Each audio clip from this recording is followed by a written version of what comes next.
Okay, so we are over here on Ostrander, our latest build on the south side. And while it's a home, it's hardly tiny. So this is one of our first houses that we've thought a little bit more about designing specifically who it's for. And this is going to be for a senior facing homelessness with their caregiver. We found that to be a very significant need. So let's take a little walk through, and I'll show you really what we have in mind for what I think is a really special house. So if you look back at the houses we built in 2016, we had really small porches, like maybe an eighth of what's here. And consistent tenant feedback, and also kind of just the look of in neighborhoods, we've made it intentional that we want to kind of build out those porches.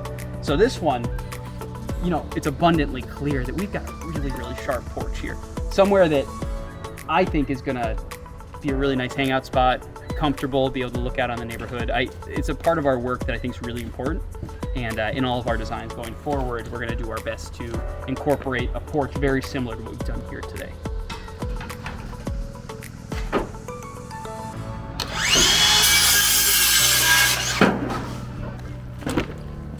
This is going to be a really nice ramp, easy to get in, easy to get out, and it's going to be a really nice covered porch here, which I'm really excited about here.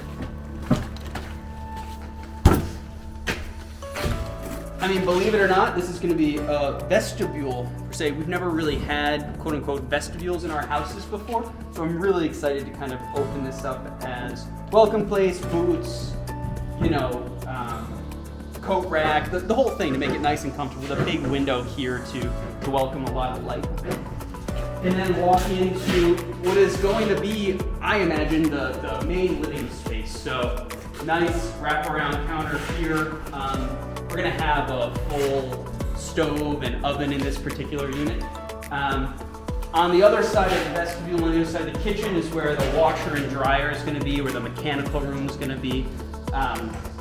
You know, it's all on one floor, so we got to keep all of those systems in mind as we're building it out.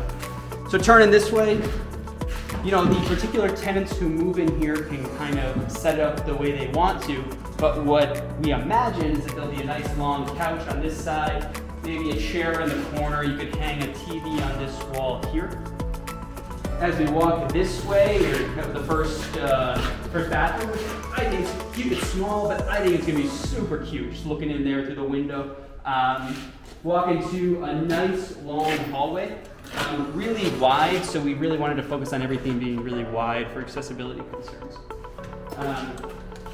In here is the first of two bedrooms right there. Second one is the master bath, which is going to have. I know it's a little messy right now, and you can't really see what's going to happen, but it's going to be a really nice, wide, open plan so that a wheelchair can easily move around. And making our way back into the master bedroom.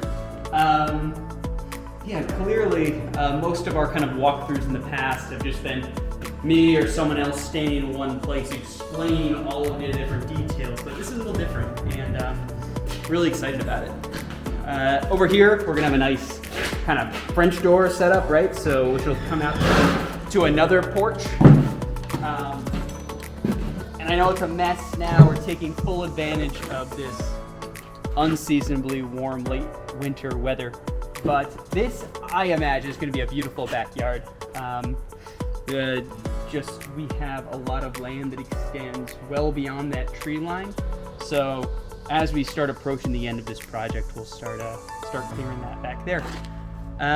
This whole house really was made possible thanks to the Independent Potters Association. They've, for the last 3 years, held a benefit that supported a tiny home for good, and they've raised a lot of money, enough money to make up the lion's share of the funding possible to do this house, and we couldn't do it without them. So that's that. Thanks for following along. You know, we still got a long way to go on this, but it's awesome to see like the real bones of it come together.